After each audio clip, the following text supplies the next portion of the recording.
Hi, kia ora, and welcome to Creative Connections, where we have beautiful, inspiring conversations with artists living in Aotearoa, New Zealand. I'm your host, Mandy Yarkich. Tracey Coakley is a narrative oil painter working primarily in figurative painting and portraiture. Born in Melbourne, Australia, Tracey has lived in New Zealand since 2007 and now works from her studio in Waipu, Northland.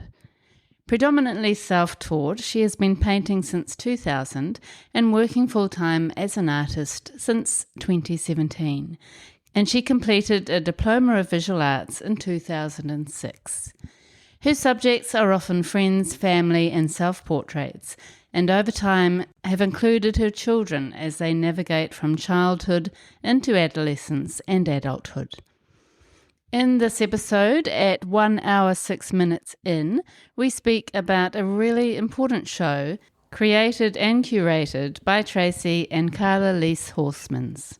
It is called Between Us, Art That Connects. It opens at 2 p.m. on the 16th of May 2026 and finishes on the 27th of June at Depot Artspace in Devonport, Tamaki Makaurau, Auckland. This exhibition has been developed to showcase the plurality of voices in contemporary figurative art and portraiture in Aotearoa, New Zealand, by exploring the rich themes of identity and lived experience, with a goal to expand audience appreciation for the genres of figurative art and portraiture, and foster greater expression and connection in our communities. Tracey and Carla Lise would like to sincerely thank Depot Artspace in Devonport for their wonderful venue and all their support. Kia ora, Tracey. Hi, Mandy. It's lovely to meet you. Lovely to meet you also. And you are living in Waipu, which is on the east coast in Northland. And I've just come down from Mangawhai Heads this morning. So actually we weren't that far away this morning from each other. Can you tell us a little bit about how you feel about living in Waipu, what you like about it, and a little bit about the background of how you got there? Waipu is a nice small seaside town. My kids have really enjoyed moving here and making new friends. It was quite a challenge coming from Auckland and moving up here, but it was a decision made based on change from my husband in regards to work, and he got tired of driving around Auckland, and financially raising 3 kids, it seemed like a good choice, and an option came our way for my husband to be one of the co-founders for a manuka farm up here. So we moved up here 4 years ago. Amazing. Yeah, it's so beautiful up there. We just love it. And I'm really looking forward to moving up there ourselves in August to Mangawhai Heads. Yeah. Tracey, it's really great to have you on the podcast. We're going to talk to you about your practice first, and then we're going to talk about a show called Between Us, which you are curating and pulling together with Carla Lise Horstmans. It's a really exciting show, so you will be talking about that also at the end of talking about your own practice. So I look forward to that. Can you tell us a little bit about the kind of child you were and where you were born and how you sort of found yourself getting creative? I was born in Melbourne, in the suburbs of Melbourne. And I always remember creating art in all different ways, mostly probably drawing when whatever was accessible. Mostly raised by my mum. So I was the youngest of 3. And so, yeah, I just remember bringing home those paper bags from shopping, and back when they originally existed, and used to use a lot of, I think back then it was a lot of, the oil pastels you used to get in those packets when you were a kid? There was a lot of those around. So I think I used a lot of those. Used to sort of just draw big murals on them. I went through a stage of doing little cartoon books and making up characters and, just drawing anything, making stuff up. A lot of people that you knew or family members, and activities or things that reminded you of something. And I think also coming from a family with not a lot of money, used to make stuff to gift. My mum was always did a lot of working because she was a single parent. She used to, I remember sewing uniforms or flags or whatever came her way as jobs. I think even for a while she was selling sheepskins and stuff like that. And so if we wanted something, we used to have to make it ourselves if we didn't always have the money for it. And my grandmother, if we stayed with my dad on weekends, it was often at my grandmother's place, and we used to use those, the singer machines with your knee, and used to sort of sew with, if you wanted clothes for your dolls or anything like that, you'd be making it. And so that was just, normal practice, I suppose, when I was growing up.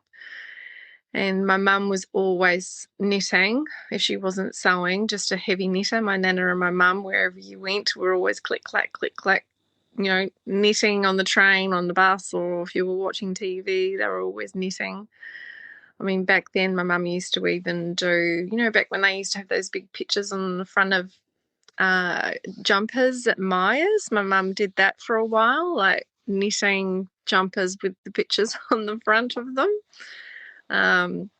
But yeah, my sister's the only one that picked up on the knitting and the sewing. She's very good at the knitting and the sewing. She makes beautiful quilts and has made clothes for my children as they've grown up, some beautiful little items. And she makes these beautiful quilts and sews really nice socks for winter. But you have to get in the queue for that because everybody in the family wants those.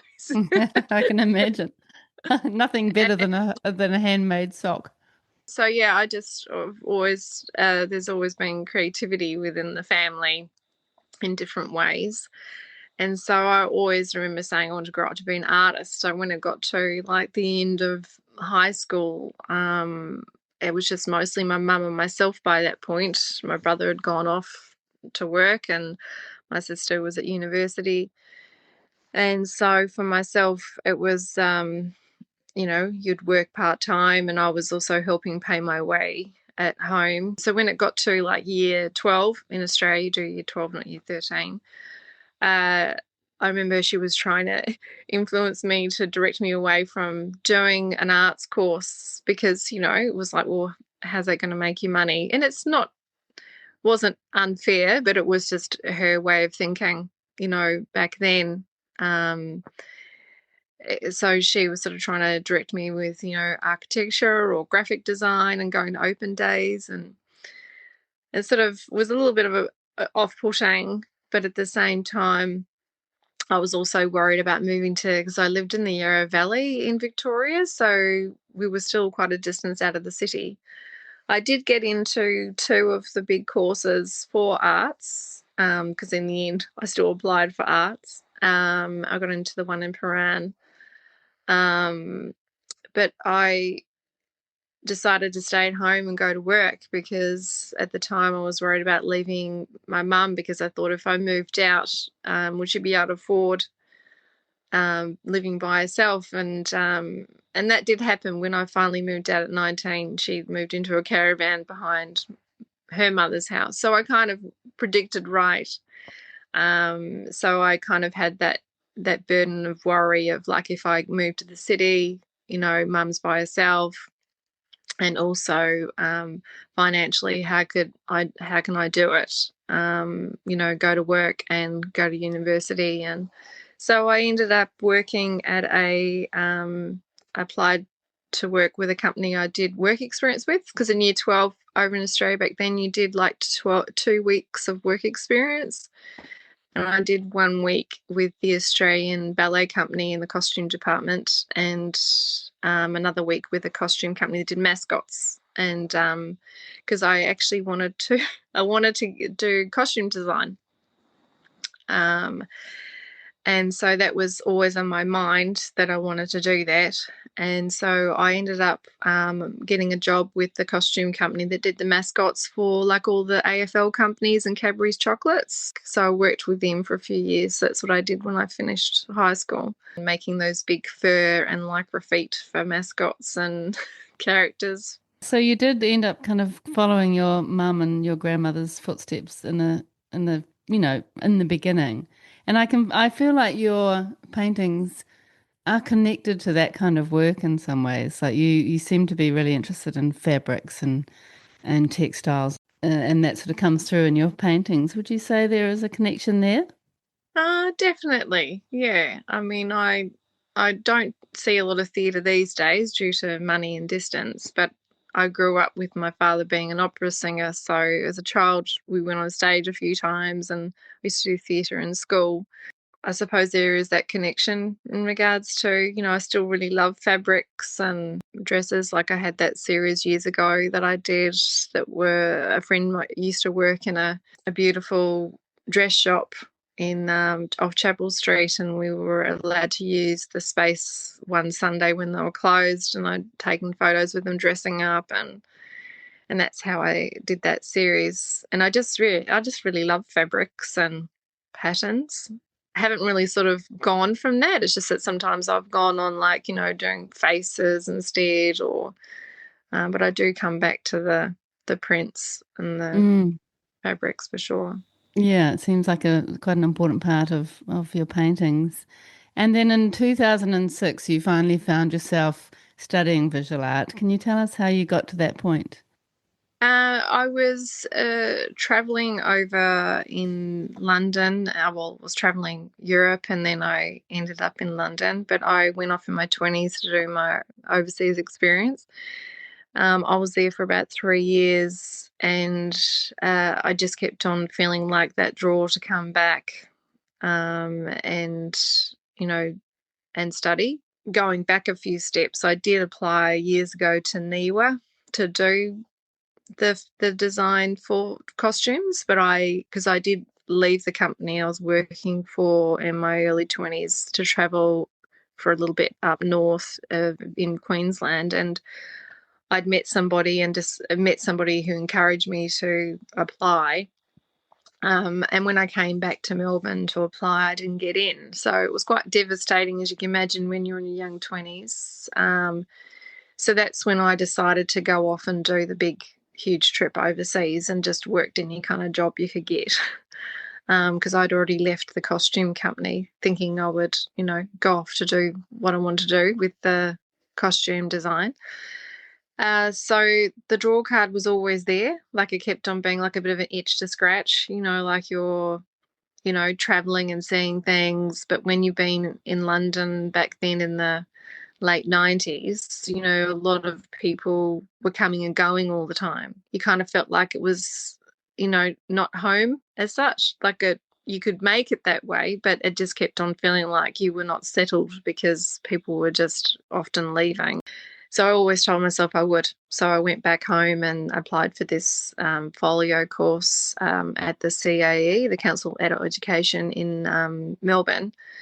And I'd come back home and did a folio course and was introduced to the oil painting, and that was it for me. Like I just loved it as a medium. I always thought that I would end up being the person that would draw because that's all I'd ever previously had done. So after doing that course, that was where I started actually painting. My first painting was actually a Buddha. It was like a little monk on a Buddha's statue's hand was my very first painting.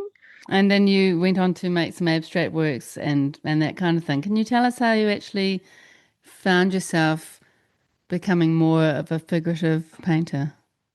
Well, basically, I was working at the time I did the folio course, and then I continued just painting, just different things. And then I moved to Adelaide for a few years, and that's where I had my first exhibition. And I just was really fascinated with, I used to put texture on my canvases, and I loved just doing sponge work. So I used to sponge on there, but first of all, I'd put like texture on there. I would sort of glue PVA glue with drips and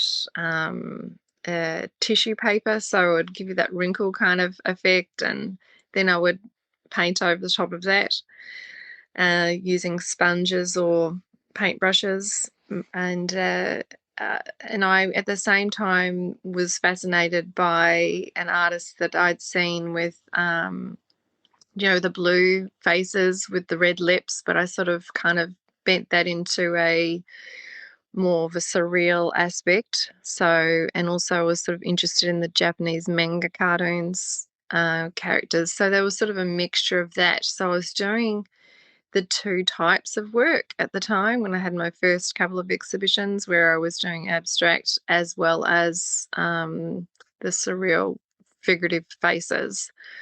And after that, I continued still doing that. It wasn't until I was doing my Diploma of Visual Arts that I was painting, and I had Prudence Flint as my tutor at the CAE because I moved from Adelaide and applied to a Diploma of Visual Arts at Adelaide or Melbourne, but moved back home to be with family. And so back to Peru, she was one day talking to me about the, connection that I had with the work. And I suppose I just still continued doing both. But then I think when I moved here, I was talking with another artist friend that I met, and she was just saying it's a lot easier for galleries to be more influenced with someone who's got a connection with, like they know what to expect rather than doing your abstract and your figurative. So I think that's when I just went, well, I couldn't see myself giving up the figurative. I only wanted to improve. I didn't want to let it go. And because I had, during my Diploma of Visual Arts, I had picked up a bit of work to do for an interior designer in Adelaide. Even though I was living in Melbourne, I had the connection to do quick paintings. I was in competition with, them buying from China. So I was basically just doing, back then, I think they've still got them. They had these big art sheds, I think they were called, and you could just buy like cheap canvases, cheap paint, and they were just to sort of put up in display homes. So I was just making quick money and doing my abstract on the side. So when I moved here, I think I was happy to sort of kind of let go of the abstract, although it's starting to feel like I wouldn't mind going back there every now and again just to sort of let loose a bit, because painting figurative and detailed can be quite not constrictive, but just sometimes you do want to like let loose a little bit. Yeah, I can imagine. I mean, do you actually feel like with figurative work you can be quite experimental, or do you feel like because it's really quite realistic that you're kind of down one road and you can't really kind of veer off that road too much? It's interesting you say that, because I generally sometimes I'm fine with doing the realism. Like I enjoy that. And I have all the way through this time that I have been doing the painting with the realistic work. But I'm probably lately feeling a bit like I'm looking back at some of my past stuff and feeling like I want to loosen up a little bit in some areas. Because I think it was always when the hyperrealism came in, you were kind of feeling like you were grasping onto that and trying to get your skin more real. And I'm still fascinated when I see some artists' work and just go, wow, that's just amazing. And you're trying to still get to that, like as if you're pushing yourself to get there. But then there's other times where I'll be painting something. Like at the moment, I'm painting one where I haven't done a pink grounding before. And I'm suddenly putting paint on there and I'm like, oh, look at that. That's yummy. Like I just kind of want to like not cover that up. I want to kind of leave that, but then as I was painting it, I was originally thinking I was going to leave more pink coming through, but because I just don't get time to experiment, and I think I kind of need that window, and I haven't had it lately. And I feel like last year I felt like I wanted to do a little bit of a change, but I don't know what that change is. So I sort of think I need time to play with that, because I still like the idea of bending it a little bit.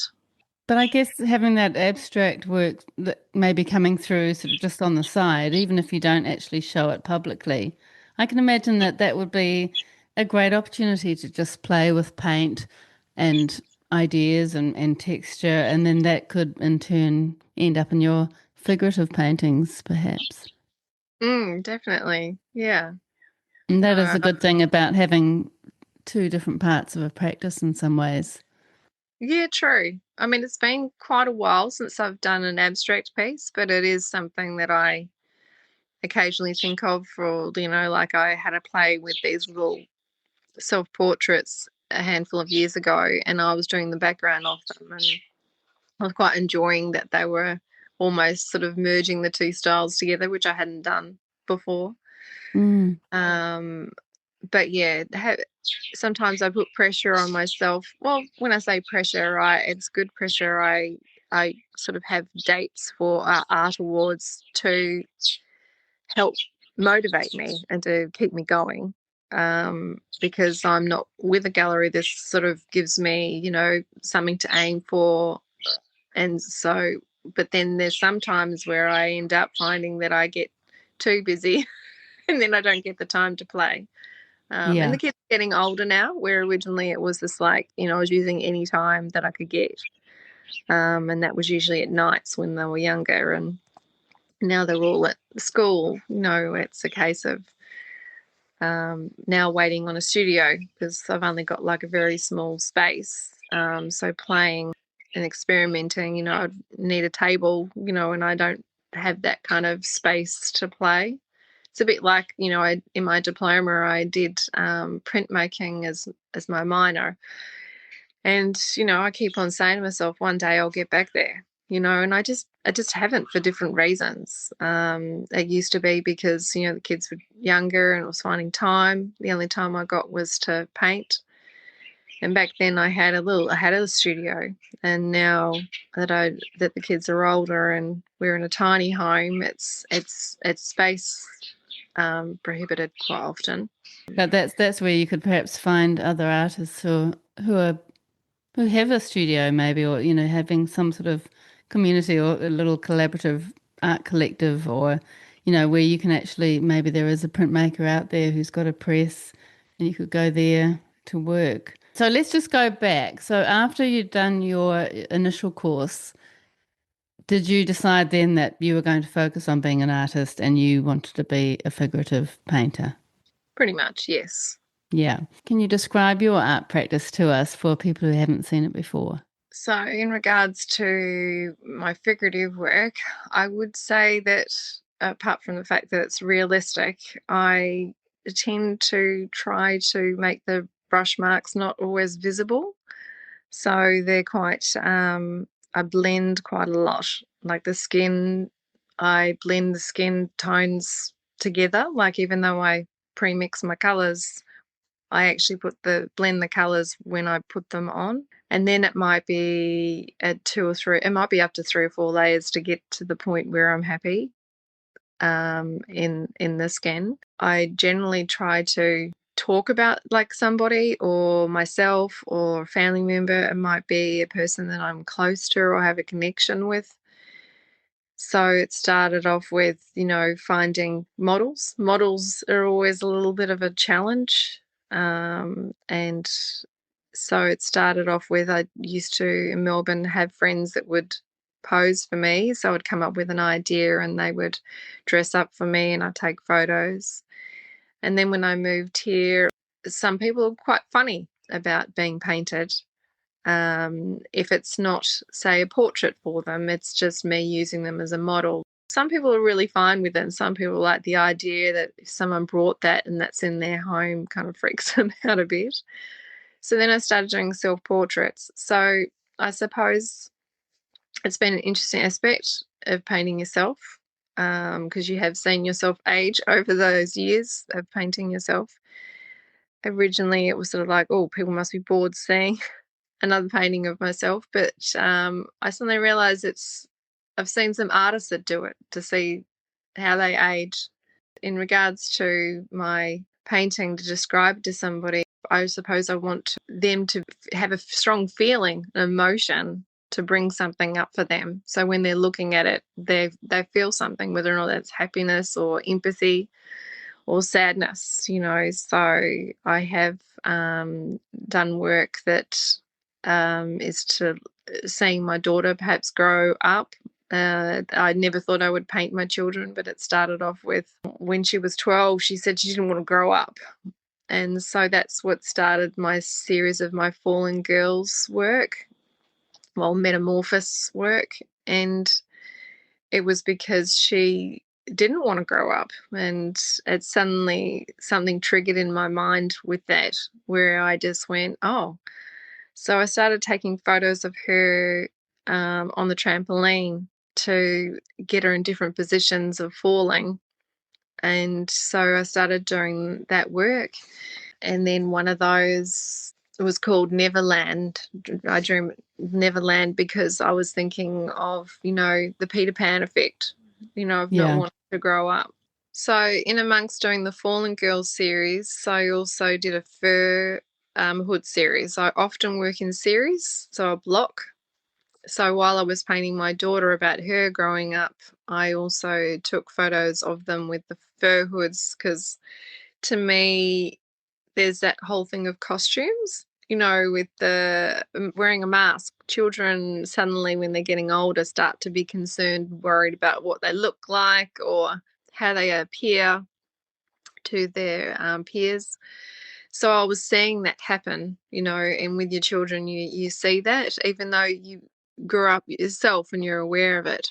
So I got them to dress up in these costumes as a way of almost linking that to the same thing, but for more probably the boys. But even though my daughter was wearing the hoods as well, was also similar to maybe a little bit with the book of Where the Wild Things Are, with the kids dressing up. So that's how that came about, with the linking the two with the books, the children's books. And so I did that as a duo show at Magnify Art Gallery a couple of years ago. So it took a couple of years for those works to pile up to get to that point, to put them all together. With those ones, were you asking your children to do particular poses? I mean, there's that one that's I'm not sure what sort of animal it is with the mask, but with the small ears and the child with the sort of big open mouth. Screaming Bear, yeah. And at Yeah, the I time, love that one. because I painted some of them as they got older. So when they were taken, the photos was when they were a bit younger. And at the time, I was just like, can you stop mucking around? I just want to get a couple of photos. Can you, and you being the mum where you're just trying to get them to do stuff but take photos. And it wasn't until I went through all the photos, and it was probably almost a year or so later, that I looked at it so much differently. And that's when I used that. I suddenly just went, no, I really like that. He was probably my most challenging child. So he was always active and busy, and at the time, it was sort of felt a bit kind of much, because he was just moving around a lot and you're trying to get photos. And then I was looking at it quite differently. And now it's one of my favourite images of that series. Yeah, I really love that one. And there's also Watchful Rabbit, which I love. I think is of your daughter, is that right? Yes, yeah, when she was younger, yeah, she would have been probably around the same age, probably would have been between 11, 12 when I took it. Mm.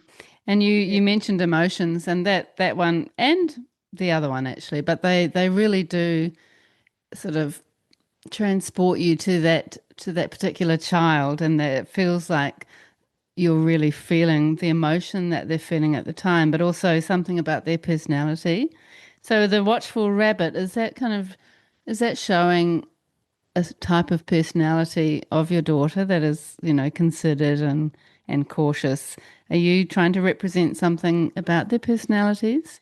Yeah, definitely. And my daughter, who has performed on stage for years, she's done it less over the last 2 years with just getting older with school and time.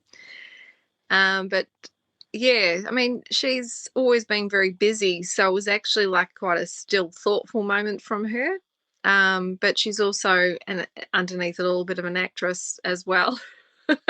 So she would portray most of whatever she could out of each hood she put on. And with Heston, with his hood, my middle child, he fawn one that I've got there, he with his eyes closed. He's the more cautious one, the more thoughtful one, to be a little bit cautious meeting people, and yeah, where the other two are a lot uh, more courage. And yeah, and he was going through a stage of being quite anxious, so I suppose that was kind of in there when I did that one. I was thinking of him with his anxiety of certain things. Mm. Yeah, which is a So really beautiful record, isn't it? Did you feel like the work that you did, the self-portraits that you made, were they also kind of talking about your personality or things that you were going through at the time, or even your well-being? Was that giving us a glimpse into those more personal things for you? definitely, yeah. I think the first few of them that I started with were about my mental health, because I've always sort of struggled with anxiety and depression. So they've been, when I first started painting them, I think, people were a bit surprised that that's what I've chosen, like, oh, why are you doing something so sad? Like my mum was saying, why is there something so sad? And it's interesting because since then you see a lot more people painting those kinds of things. So it's not an unusual thing to paint. And so it doesn't feel so wrong, or not that it felt wrong at the time. At the time, it felt like I just wanted to say something. And those first few particularly, you just wanted to voice it, because I think it was something growing up that you didn't always voice or talk about. Yeah, definitely. Over the years, it's something that more people talk about, where Yeah. back in I remember since I was a teenager having that, and it wasn't something that you could talk about, or it was always quiet, or you just dealt with that. Deal it on your own. I can imagine that you're trying to communicate how you're feeling, but also, did you find that it was quite a cathartic thing for you to do to kind of help you process your actual emotions and what you were going through mentally? I think so. I think it does in all of your work. I think if you've got something to say, I think it helps. Like I did a little one last year for the Kimu Art Awards called Contained, and that was the first time I'd done a little one about myself that was what I would say an anxiety emotion. Um, because, living in a tiny home has been quite a challenge mentally for myself, with five of us living in a home of 35 square meters. So I think I needed to say something. So that was like, I wanted to do something bigger, but at the time, that's all I had time for, was almost like a little sample of just saying something, a statement. And yeah, it does. I think it's like a little journal, a little document journal. Yeah, absolutely. Yeah. It's really beautiful, and I think your whole family is so lucky to have those records of things that were happening through their lives, and for you as well, I imagine. But also, you do capture, like you said, images of good friends or people you admire, and particularly women. How do you select those kind of models or subjects, and what are you trying to say through those paintings? It started off with, you know, not having my camera got damaged. So I started asking friends for photos. And then if I saw something that just jumped out at me, maybe on their social page or their personal page that I'm on. And sometimes I've just asked, have you got something? There was the one from Natalie Gilder that I did the start of this year. She had some photos and said that I could use some, that because I wanted to play with light and shadows. So she offered that one, and I think it really does help if you know your subject. I feel that when I'm painting it, I'm kind of zoning in on that. And fortunately, I've had people say that they see that and feel that in the work, which is really good, because this is what you're hoping for, isn't it? Is that people recognize the person, they recognize and feel that person, what it is that they might be going through. I had a friend I did last year, my friend Deb, who is an artist as well, and she had a photo that I really loved that I'd seen and asked if I could use it. And that was during she was going through some personal stuff at the time. So I feel like if I know a story or I know what they're going through, that I'm maybe just sort of zoning in on that. Hopefully that's coming across in the work and making it more powerful somehow. And Yeah, for sure. And I feel like your portraits and your figurative works are so powerful and they're very narrative, aren't they?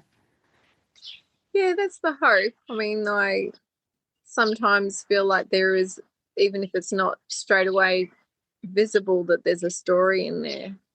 Yeah, And for then sure. people can sort of stand there and think about that, whether or not their version of the story is different to your story. Yeah, That's fine.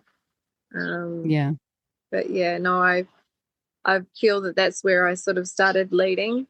Originally it was sort of just visual and making a pretty work, where then I started feeling like I wanted it to say something. yeah. So over the last, I've been paying 26 years, but yeah, it's a case of, yeah, it develops, doesn't it, over time. Yeah, and it's lovely that it's really quite personal, I guess. And how do you find, and we said earlier that you weren't with any galleries, how do you find selling figurative works or works that are of a particular person? Well, it's not definitely not something that you sell quickly, because generally, which is a bit of a shame, I feel that portraits are something in figurative work, whether or not it's New Zealand, I don't know, but I just feel that quite often people just go, oh, well, unless it's a person I know or it's a relative and I've asked it to be commissioned, then I don't want it in my home. Where I love, if I love a work, even if it's of someone else's face, if I love it, I love it. If I could afford it, I'd buy more. Like I Yeah. don't. But it's interesting, isn't it? Because what's the first thing people do when they go overseas? They want to go see the Mona Lisa. If you were offered to have some of those masters of work in your home, you would. And at some point, they were a person's wife or girlfriend. I mean, back then, they used to use wives and girlfriends to paint because that's what they had access to. That's so So, true. That's such a good point. and I think Yeah. it's just such a shame that it's boxed in like that. I really think that figurative portrait work should have a better platform than that. Like, I just think Yeah. that it too often people just put it in that little box of like, well, if I want a realism photo, I'll go take one, rather Mm, than you know. I know now you're getting a lot of people doing commissions and stuff like that, and then they're happy with that. But I mean, if you love a work, you love a work. mm. Like I'm fortunate to have some paintings of friends that I've either bought or I've swapped, and that's of them, or and that's fine. I've even been a model for somebody before with one of my children, and it's a beautiful image by Belinda Griffiths, and and someone out there has got that in their home, and though that might be strange, it just is. There's people who are buying it, otherwise it wouldn't exist. But it is definitely something harder to sell, Yeah, I and think whether so. or not there's other artists out there that are doing really well with that. I probably just need to get a better business head. Yeah, and there are galleries that show a lot of portraits or a lot of figurative works. Maybe it's just identifying those kind of galleries who would really support you and help sort of get your work out there. I have applied to many over the years, on and off. And because you've always had it as this sort of almost like the holy grail as an artist, isn't it? You're always like striving to to be noticed by a gallery, and so that's, I think, how I started doing the art awards. Was originally thinking, okay, I've kids are a little bit older, I've got a bit more time, I'll start aiming for that to be on the CV, so then I'd be recognised, or collectors would want to buy you because you've been recognised or seen or a finalist. Yeah, I just kept on doing the awards, and there were times where I've had tried the process that was always advised. Try the phone call first, the email, do both, then follow up, and then and then I'd take a break because you wouldn't get anywhere, and then you'd do it again. And then I haven't for a while. I did last year with one, but no, I didn't get anywhere. It was just a case of, just you. They say whenever you listen to podcasts, they will say, go in there, get to know them, meet them, go in frequently. That kind of advice doesn't work for people who are rural. Like if you don't have a gallery near you, you don't have anything near you, then you can't do that tactic. That's not going to work for quite a handful of us who don't live in cities or live near a gallery that is around. And then the other tip is find a gallery that has figurative and portrait work, and you like the people who run it, and you like the space. There's so many things that you're also looking for. And, the galleries that are taking figurative work are saturated with them. And so, will they take another one?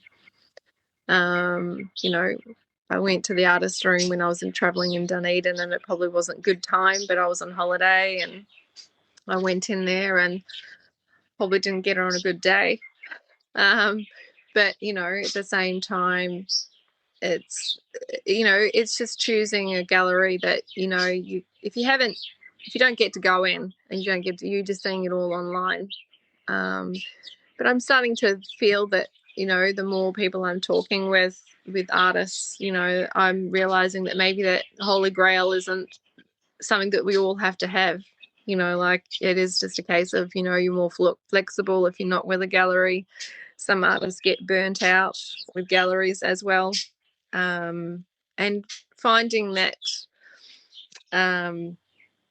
gallery that has everything that you want is also a hard thing. Like there's not very many galleries that you like visually what they look like and who run the people you haven't got to know, but they also do the sort of work that you like and you want to be associated with.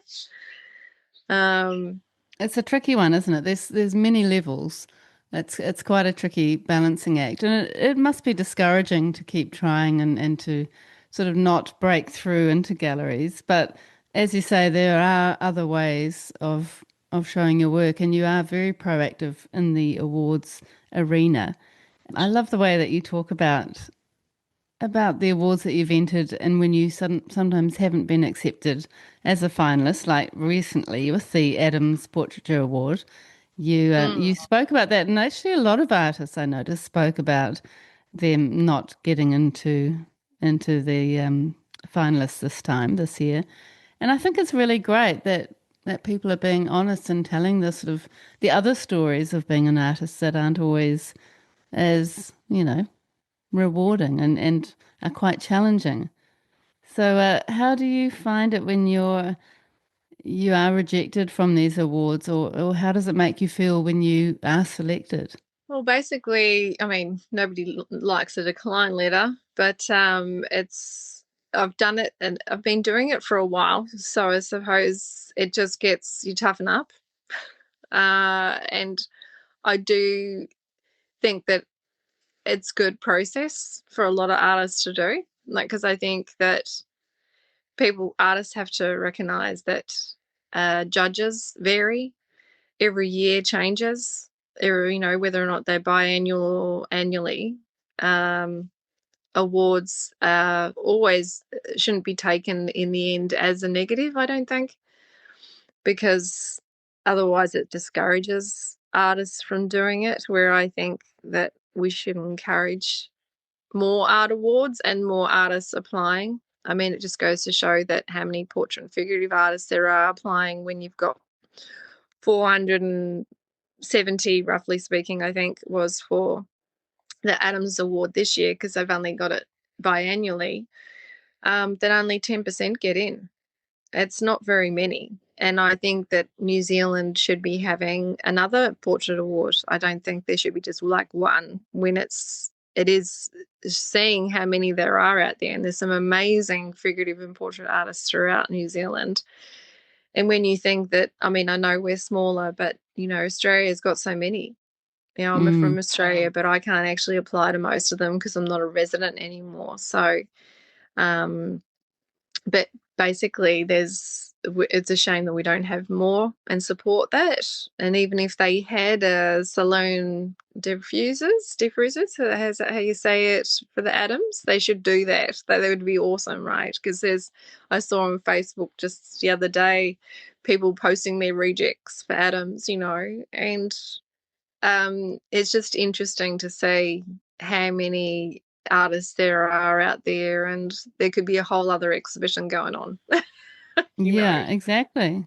True. Um, And you seem to have found a few awards like the Jackson's Art Prize, which I've never heard of, and some other international and online awards that you also enter into. Can you tell us about those? yeah, well, we're always looking for other awards because, like I said, I just feel that New Zealand, even though it has, a handful of art awards, there's a lot of smaller ones. It's nice to see what else is going on out there internationally that we are able to apply for. So usually I'll do something small.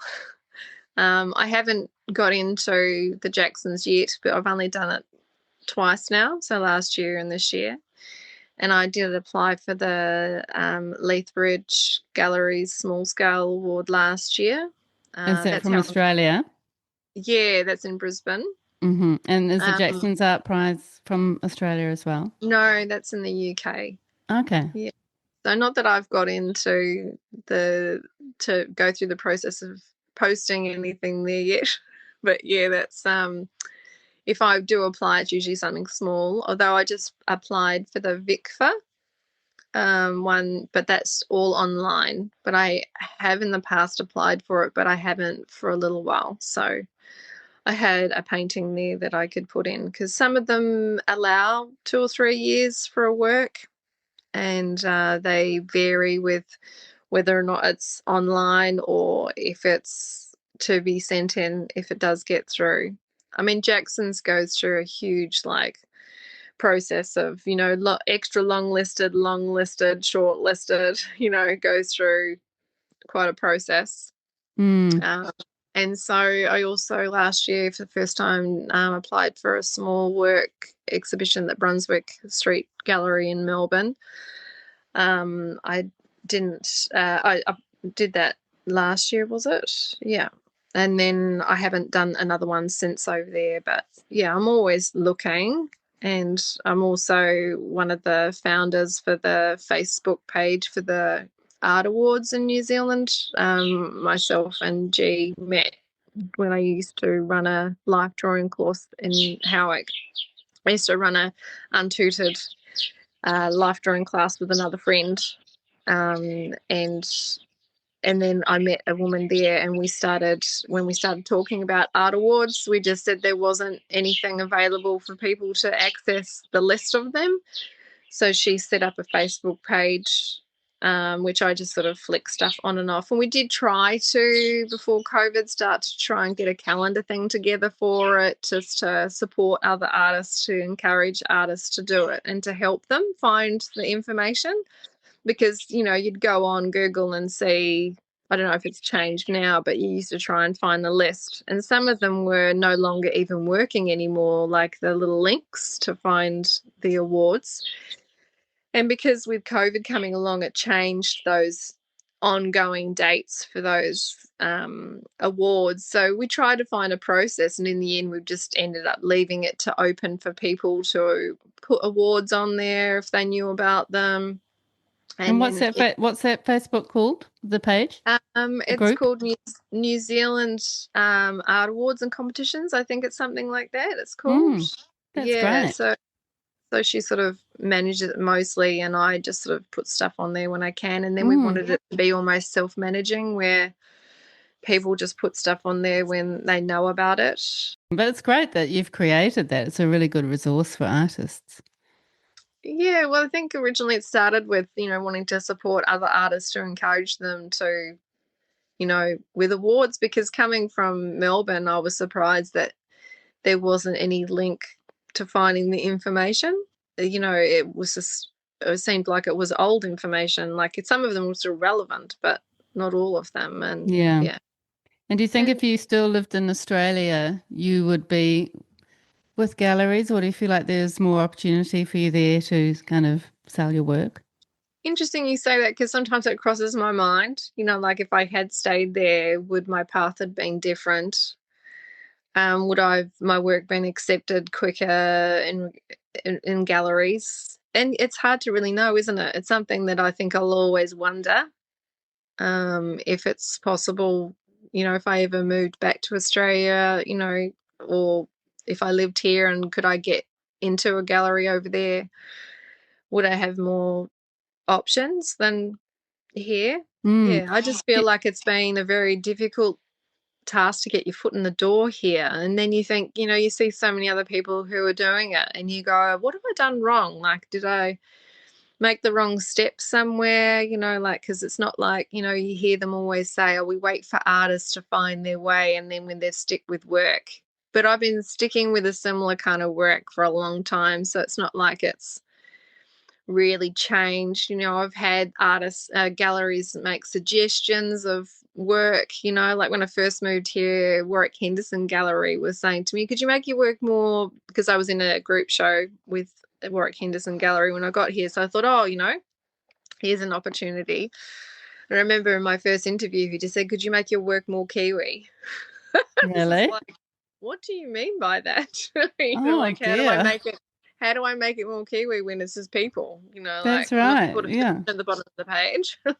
And in Australia, because you were born there, could you be going over there and sort of working with potentially New Zealand galleries, but also Australian galleries, do you think? Is that something that you think about for the future? I haven't. Like it's always something, like I said, it's one of those things that you hope for. But then I haven't really, I think it's been a setback with the nose. So I have sort of put it aside for the moment with the idea of thinking of galleries. And at the moment I'm doing like thinking of the short future rather than the long future, present, because I was waiting for us to build and have a studio space Yeah. and then think about what I was going to do when I reached that point. And then, of course, when I started this group show process in September, that's taken up quite a bit of time as Yeah. well. So I haven't had any thoughts of anything right now apart from just organising that and also doing my own practice. So Yeah. it's not a definite no. It'd be something that I would love to do. I don't know how it'd go financially to get your work over there, though. I think That's that's a hard better. thing, isn't it? Yeah, and even Yeah. sending work over there is really quite Mm. expensive. Yeah. Well, it's really interesting to talk to you, Tracy, about all of those awards and the ins and outs of galleries and that kind of thing, which I'm sure many artists listening have experienced. But can we now go on to a little bit about your process? Can you talk to us about what you actually like to work on and then how you build a painting up from the underpainting onwards? I mostly paint on canvas, so I generally like to make my own. I've been making my own since my diploma, where they taught us to do your own, but sometimes I still buy them. Sometimes I've done little works on plywood, so that's quite a different process. I find that doing the plywood, the oil paint sits a lot differently, and so how you apply it and time-wise with drying is different to the canvas. I do enjoy both, but I think I'm really drawn mostly to the canvas because I always end up going back there. So sometimes I see people doing the ACM and I wouldn't mind trying that, but the canvas, I generally, when I prepare it, I like to do GAC 100 first, because when I used to do my Diploma of Visual Arts, I used to boil rabbit skin glue and do that first, the traditional way, and then do the gesso. And I moved on to the GAC 100 because someone asked me that the other day when I posted on a story, and then I had to explain that I find that when I moved on to doing that, my paint sits differently, and it looks different to my eye and feels different when I'm painting it.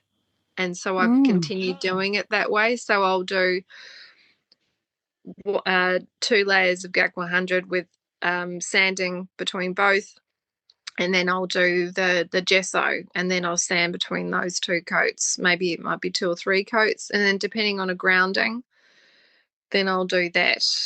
Originally, I used to sort of put the colour and tint it into the gesso with what I wanted to do.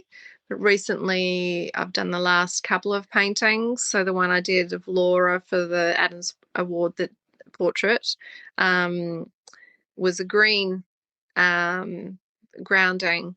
So I did little samples first to just see how they would go on some little bits of canvas paper. And so I really enjoyed it because that was what came to my mind. So sometimes when something comes in my head, I'll just try that. And so that's what came to my head, was this green. But I found it wasn't sort of catching very well, even though in the past I have used an acrylic gesso and it's been an acrylic paint and it's been no problem, but oil wasn't attaching very well. So I, for the first time, brought the transparent gesso for this painting that I'm recently doing at the moment. That's interesting. So that's been quite interesting. So Natalie Gilder, my friend, she suggested the transparent gesso, and yeah, I really like it. So I wanted a pink grounding, so I did the pink first and then put that over the top. So that's a new process. But then, generally speaking, I'll admit that for big works, I've used a projector. And I have, for some smaller works, depending on the size, have done the transfer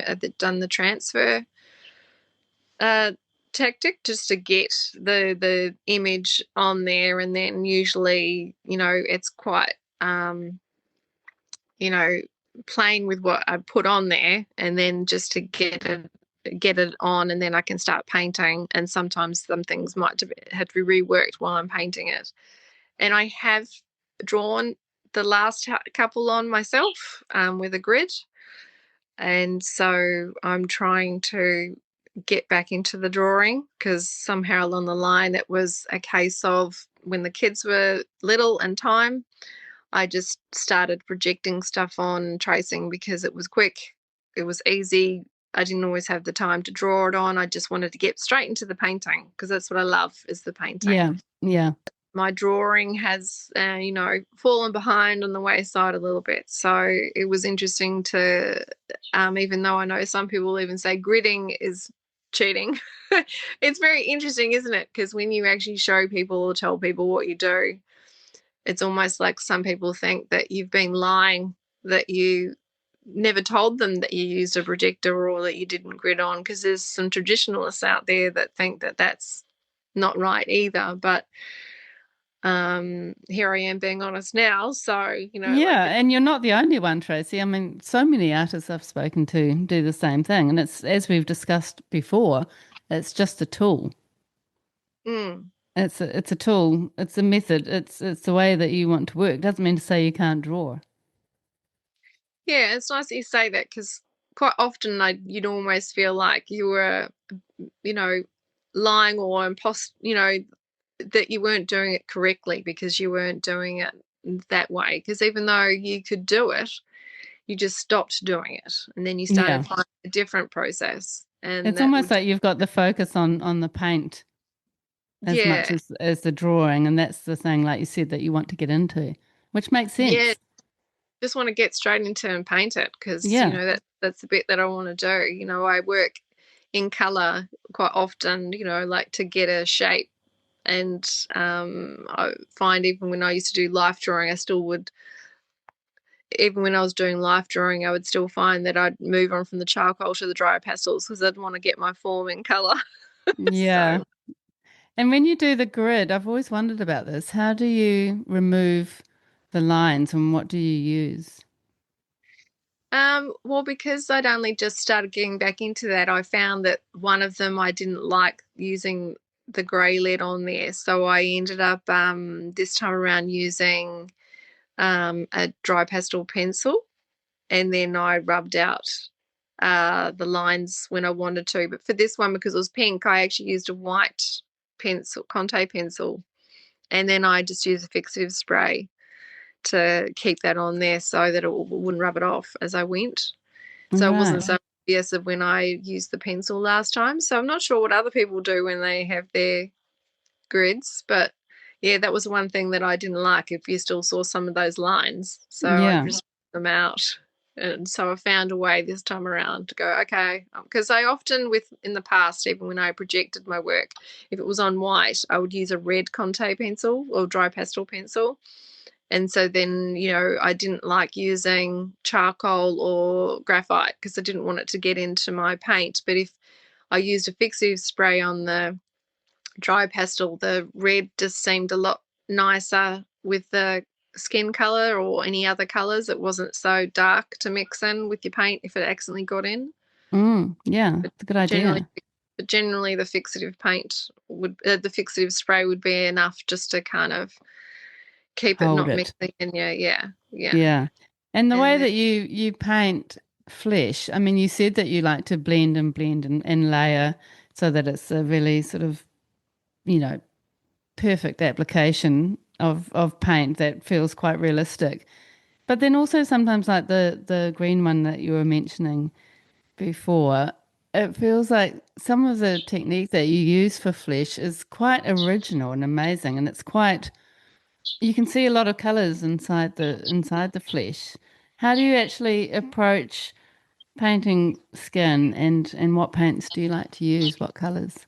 so basically the colors that I like to use is I currently use the Art Spectrum Naples Yellow, and I use a mixture of different things. So Norma for the zinc white, I find is a really nice mixing white, and that's the Schminky, yeah, Mm-hmm. and I also have quite a few different reds. So I'll use the Matter Lake and the Matter Deep from the Norma selection from Schminky. Is that how you say it? Schminky? Schminker? Could be saying that. Schminker. Yeah, And I'm not exactly sure actually. and I also use the Art Spectrum cadmium red, and I've also got a Michael Harding Azilarian Crimson. So I've got like quite a handful of different ones, and then I used to use a cerulean blue, but I've been using a phthalo blue, really a small amount with the Naples yellow to get my green. And I've been using the permanent violet or permanent mauve art spectrum. So I've got a mixture of ones from different things. I've been getting more and more Michael Harding because I quite like the ones that I started with. But yeah, at the moment they're sort of the most, and I use a bit of yellow ochre as well. So it just, yeah, they're sort of, I mix my palette. I know some people don't pre-mix, but I've got like a mix that I have that I kind of stick with, where I mix the reds with the Naples yellow and then the reds with the zinc white. And I know there's a bit of a been talk about not using the zinc white, but yeah, I prefer it than the titanium white being overpowering. Like the titanium white to me is for my highlights. So I have been trying the Michael Harding warm white to sort of maybe try and go off from the zinc, but I've been using the Mm, zinc white for so long yeah. Do you that it's find sort of, that the colors vary from brand to brand, even though they're called the same color? yeah, definitely. I remember when I was doing my Diploma of Visual Arts and I was trying to do this really bright pink dress. And I remember Prudence Flint, who was my, um, she's a well known Australian artist. She was our paint tutor. And she would say there'd be an art store downstairs because we were on De Grave Street there where the CAE was. And she'd take me downstairs one day and just said, look, you'll see that it all comes down to the number that's on the back, so on your tube. So she really sort of opened my eyes to mixing colours, and looking at colours and making your own colours or looking at tubes. So it's not always, sometimes people will rave about just a brand.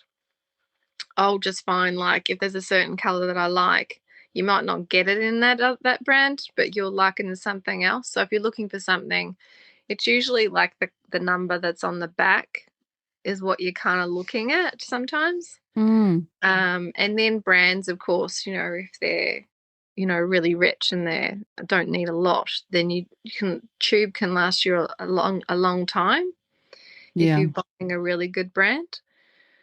So yeah, with the pro, when she was teaching us, I remember I was trying to get this pink, and she was like, you have to go down and have a look, and look at all the different ones and look at the catalogs that you used to be able to go and have a look and see what color they made when they were mixed, like what happens to them when they suddenly go with titanium white, and what happens when they go with zinc white.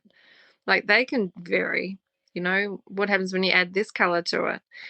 So that's where my passion of she sort of introduced me to the passion of, like, mixing your colours and finding the colours you like and looking at them quite differently.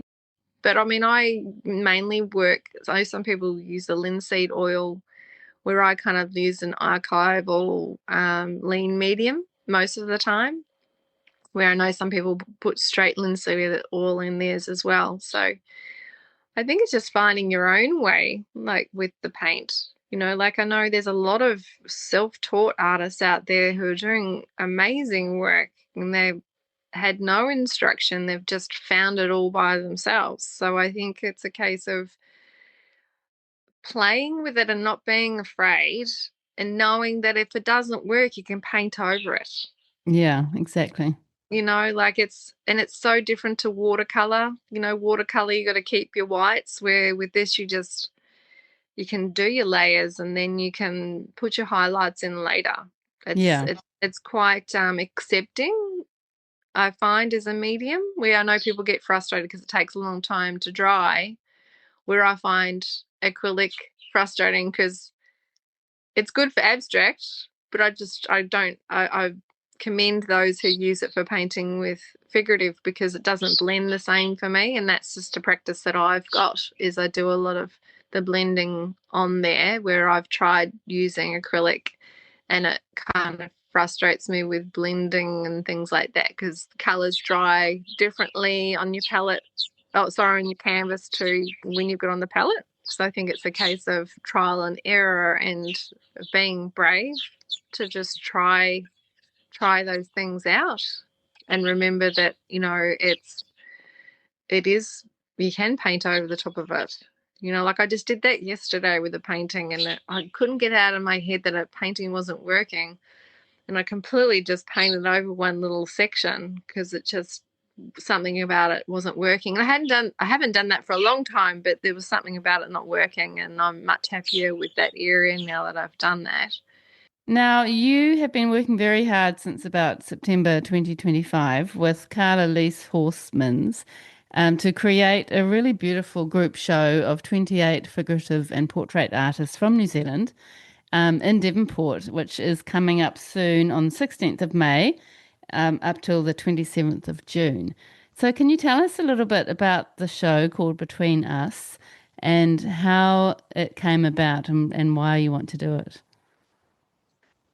It came about because I was talking with Carl. I met Carl Lease through purely, had my work selected for an online exhibition at the Lethbridge Art Gallery in Brisbane for an online award, and for the Lethbridge Small Scale Award. And I saw that she had her work there as well. And so I started following her and got talking with her online. And somehow or other, the conversation just came about that I'd always wanted to do a group exhibition of New Zealand and portrait artists. It's something that I'd been thinking about for a while, but I was always putting it aside as an idea. And she was sort of more gung-ho. It was just like, well, why don't we? Like, how about we do this together? And fast forward, we, started looking into options of where we could exhibit that would hold that a lot of artists, and affordability. And so it happened very quickly because we realized that, because she lives in Devonport, she realized that Depot had an opening for proposals, but it was closing very soon.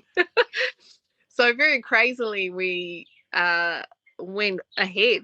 So we started by just sitting down, talking about a few artists that we both liked, that we were following, and then introduced each other to other artists that the other one hadn't heard of, and started.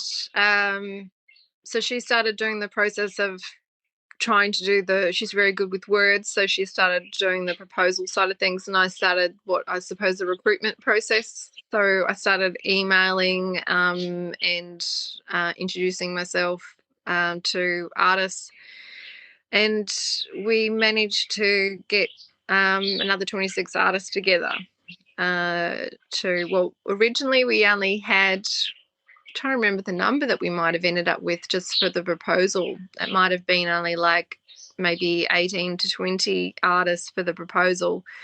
And it was very sudden because we literally only had a handful of weeks, I think it was. It was really quite crazy, but it was amazing how many people we had who wanted to put their name on there.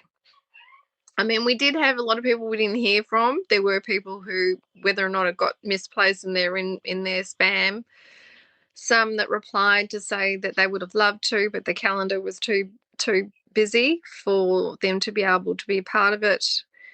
And so, yeah, we were just really happy about that. And then after we at the same time we put our proposal in, we also thought, well, we better put it back up. So we got in touch with KMU, and we put a proposal in there as well.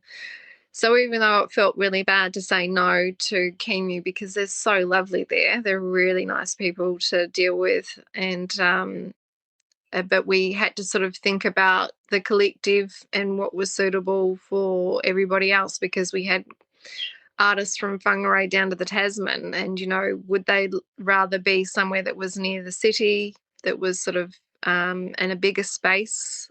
So we went ahead with the Depot Artspace when we were accepted. So it felt bad to say no to KMU, but we're super grateful to them that they were. And that's something that could happen in the future, maybe at KMU.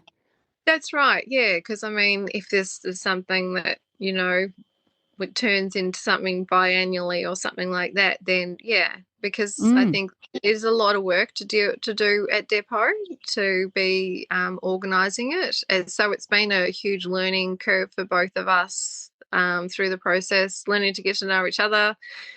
We sort of bounce off each other in regards to what one can do and what the other one can do and fit in. Currently, Carlise has started up her Masters of Fine Arts, so she's been a trooper, being doing so much and juggling so much, because we've both got 3 kids about the same age, and so both have our own lives to live at the same time. But yeah, hopefully everyone's been patient with us in regards to when we hear. Sometimes there might be slight changes with dates or things that we hear about through Depot, and we have to manage that and then contact artists. And yeah, so it's been a process. But when we were recruiting, we were also aware of trying to, with mediums. So there's quite a range of mediums. We've got, Katie Blundell, who does woodcut. We've got Alice Fennessey, who does the drawing. Also Natalie Gilder does drawing. So there's some multidisciplinary artists in there. Some of them are just doing the painting side of things. Variety of styles.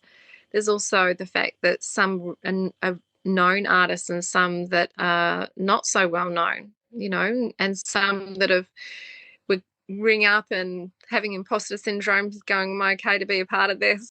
Yeah, I love that. It's a really great concept. And what were your guidelines for the artists when they were making their work for the show? Basically, we worked out the size of the space and then gave them an allocation space to say that, which is quite, not to say that their work would always sit together, but just to give them an indication. So that was, I think, confusing for some because most people want to know if it's one work, two works. We gave a theme, identity, of living in New Zealand, and that could be quite looked at in a broad term of, like their way of looking at the world, of looking at their world through portraiture in New Zealand, or whether or not that's family or friend or themselves. And so basically that theme just sort of either helped or could sometimes made it challenging for some to think about, how does that actually work? So if anyone had anything bigger that they wanted to put in, they just had to let us know if it was extra size, because there's certain walls that are smaller than others, because I know some work in large. So they just had to let us know. The funding that Depot do is that they offer you the exhibition space, the opening, and then, a certain amount of funding for a workshop or an artist talk. So instead of doing one artist talk, we're doing a panel at the opening. So we've got Amanda, who's doing the moderating for the panel.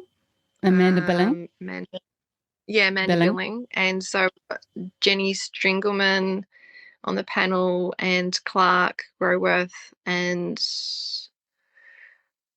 Katie Blundell are on. Great. And are they talking about their work in the panel? Yeah, so they'll be talking about their work at the opening, and it'll only be like maybe 30-40 minutes of the opening, I believe.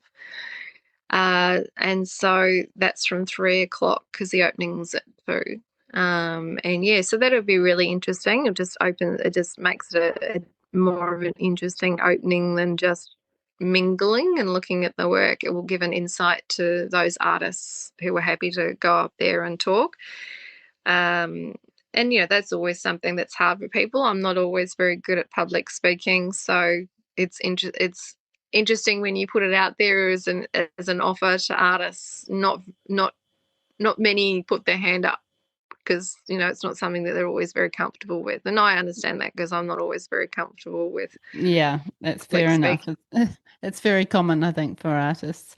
And then you have created a website, betweenus.co.nz. And do you have the artists involved in the exhibition showcased on the website?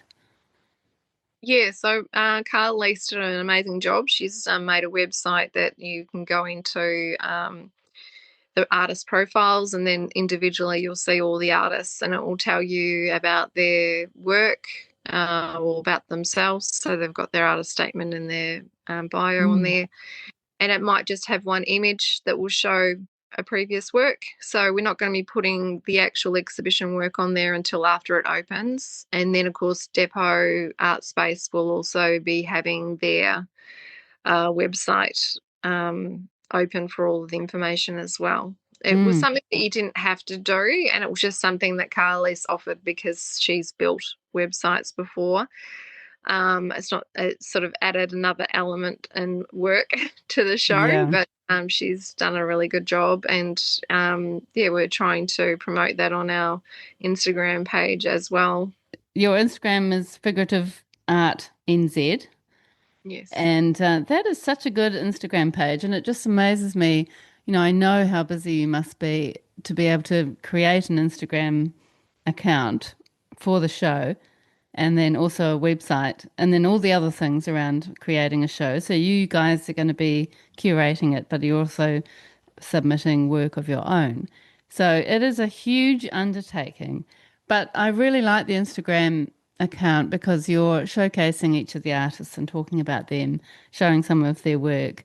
And so it's a really great place for listeners, if they're interested, to go and have a look, to see, basically get a little bit of a look into what the exhibition is going to be like. And I feel like it's going to be incredible. I can't wait for the opening, actually, because, well, number one, I've spoken to quite a few of your contributing artists on the podcast, which is really nice. but also I just feel like it's quite a rare gathering of a group of artists like that, not an award, but an actual group show, which is a little bit different, isn't it? Yeah, because that's exactly why I started the idea, is because I just think that I feel quite often that we don't get enough of a platform, figurative and portrait art in New Zealand. Like I have noticed probably last year, there's been a couple that have come up, like Flagstaff, and there was another gallery that did a portrait exhibition. But otherwise, it feels like there's not enough of a platform. So this was like, I think we needed more of a voice to show the diversity of figurative art in New Zealand. Mm, I mean, even throughout the world, there's a lot of diversity with figurative and portrait art. And I just think that that's right. quite often abstract and landscape, they get, even with art awards, I feel like they have a bit of a platform. With contemporary art has a bigger platform than what we do.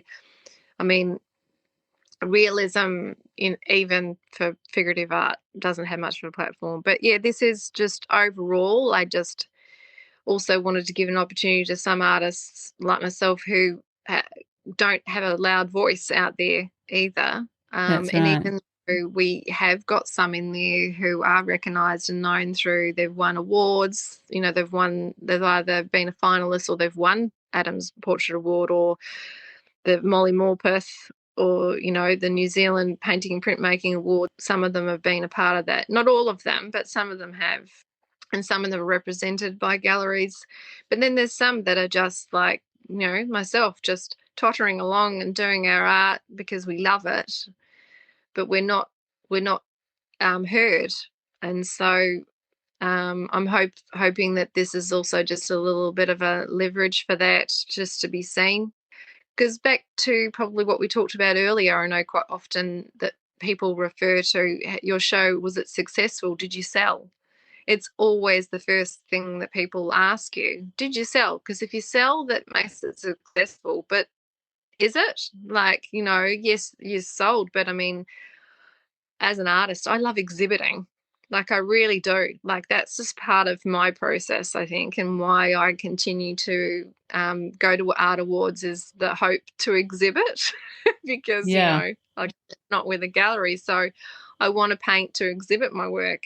If I sell my work, that is definitely a bonus. And so for this, being Depot, yes, a Depot Artspace, if you sell, that's great. But I don't think that's their biggest direction, because they do get funding. If they sell, I think that's really good for them. But I think exhibiting is their biggest thing. So that gives these people the opportunity to not have that pressure. They can Yeah. exhibit their work without, because quite often galleries just want you to see if you're good, and if you sell, then they'll continue on with you, where this is, an exhibition. And it's just lovely that people can be showcased in this way with other, similar artists under the same kind of umbrella of figurative and portrait work. And Mm. yeah, I think it's going to be an amazing show, and I can't wait to go. So I will put the links to the website and to your Figurative Art NZ Instagram profile or account on your blog post, so people can have a look there, or it'll be in the show notes as well. And yeah, really looking forward to that. And thank you very much, Tracey, for coming onto the podcast. And it's really nice to put a face to the name, because I've been following you for quite some time. I always appreciate your lovely little positive comments that come through the podcast Instagram now and then. It's really nice to have that connection with my audience. So thank you so much for being on the podcast, and all the best for the show. Thank you. It's been lovely to actually meet you, Mandy, after all this time of listening to you with your podcast while I'm painting. And yeah, no, I really appreciate your time today and taking the time to talk about the show as well as my work. So thank you.